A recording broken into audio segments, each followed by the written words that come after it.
When you get better, everything will get better for you. That's where I picked up that phrase, for things to change, you've got to change. You don't have to change the marketplace. You don't have to change the marketing plan. You don't have to change the economy. You don't have to change countries. You don't have to change circumstances out there. All you've got to do is look within and see if you can change yourself for the better. And as you change, things will start to change for you. Almost nothing in life is constant. Conditions and circumstances are perpetually in flux like the winds and the tide, which is why my mind is never fixed. I tack and adjust, forever searching for my new 100%. Age, health, and the responsibilities we carry can be limiting. That doesn't mean we should give in to those limitations or use them as excuses to let ourselves or our dreams go. But we can acknowledge them as long as we are committed to finding out what we can still do given those limits, whether they be temporary or indefinite, and maximizing that. Every day, thousands of people wake up to a life defined by newfound limitations that are difficult to accept. Maybe they've been diagnosed with a terminal disease or suffered a spinal injury. Could be they lost a limb or are suffering from PTS. More often, the shifting circumstances are not nearly so dire. Sometimes it's good news that changes the equation. Maybe you are a new parent or landed a lucrative gig that demands 10 to 12-hour workdays. Could be you recently got married, which means you have to consider more than just your own goals. No matter the variables, your new 100% is out there waiting for you to find it. The thing is, most people don't want to, because whenever you're trying to find your new anything, it means you're not who you used to be, and that can be depressing enough to give up the search. Some people use their new circumstances to dial down their effort level instead of adjusting their approach and still giving it their all to achieve their goals. You've got to work with what you have. I couldn't run a ruck, but that didn't mean I was out of the fight. No matter what you are dealing with, your goal should be to maximize the resources and capabilities you do have. If you've suffered a freak injury or received a diagnosis that changes everything, what does your new maximum effort level look like? A lot of people bide their time and wait to see what happens next, but a year or two later, they find they are still waiting. With every unfortunate turn in life, no matter how heavy the weight, you have to be committed to pushing back against that pressure with effort. No matter your age, abilities, disabilities, or responsibilities, we must all stay committed to finding our new benchmarks. Because not only does that keep your mind engaged and your demons at bay, you actually might achieve things the old you never could have conceived. There are two phrases I'd like you to ponder for a moment. The first is that life and business are like the changing seasons. That's one of the best ways to illustrate life. It's like the seasons that change. Here's the second phrase. You cannot change the seasons, but you can change yourself. Now, with those two key phrases in mind, let's turn to what I consider to be the four major lessons in life to learn. The first lesson is this: learn how to handle the winters. They come regularly, right after autumn. Some are long, some are short, some are difficult, some are easy, but they always come right after autumn.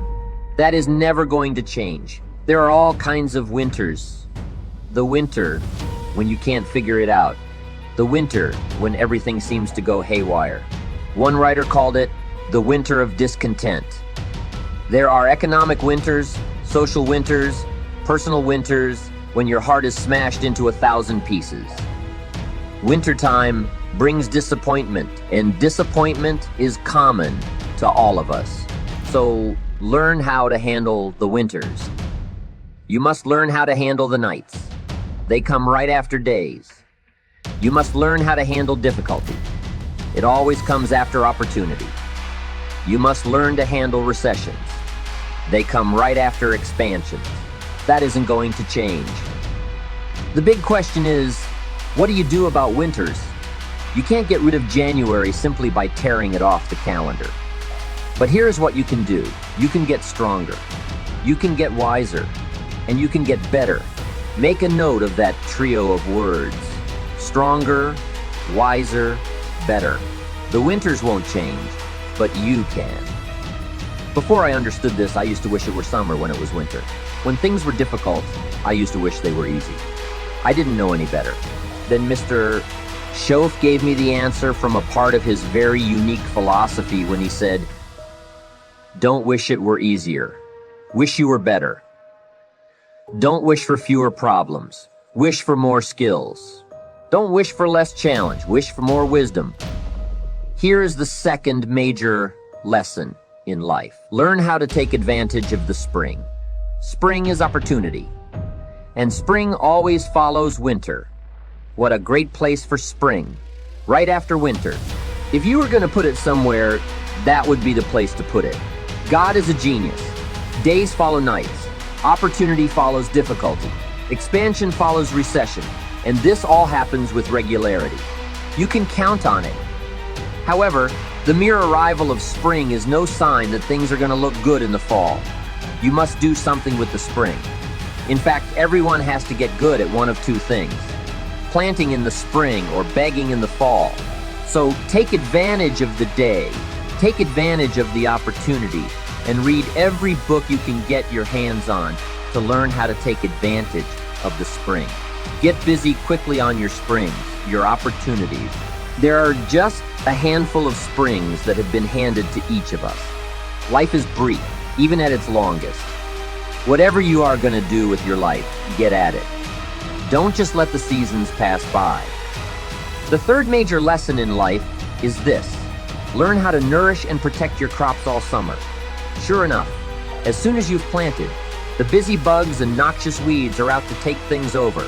And here's the next bit of truth: they will take it unless you prevent it. There are two key phrases to consider with the third major lesson. The first is all good will be attacked. Don't press me for a reason. I was not in on some of the early decisions, so I don't know why. I just know that it's true. Let reality be your best beginning. Every garden will be invaded.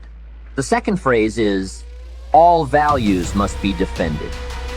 Social values, political values, friendship values, business values, all must be defended. Every garden must be tended all summer. If you don't develop this skill, you'll never wind up with anything of value. The fourth major lesson in life is this: learn how to reap in the fall without complaint. Take full responsibility for what happens to you. One of the highest forms of human maturity is accepting full responsibility. Learn how to reap in the fall without apology if you have done well, and without complaint if you have not. That's being mature. I'm not saying it's easy. I'm saying it's the best way to be. The seasons don't work for you or against you. They just are what they are. They are guaranteed to come every year, bringing both the positive and the negative. So it's up to you to remember the four major lessons in life, prepare for them, and make the most of everything they offer.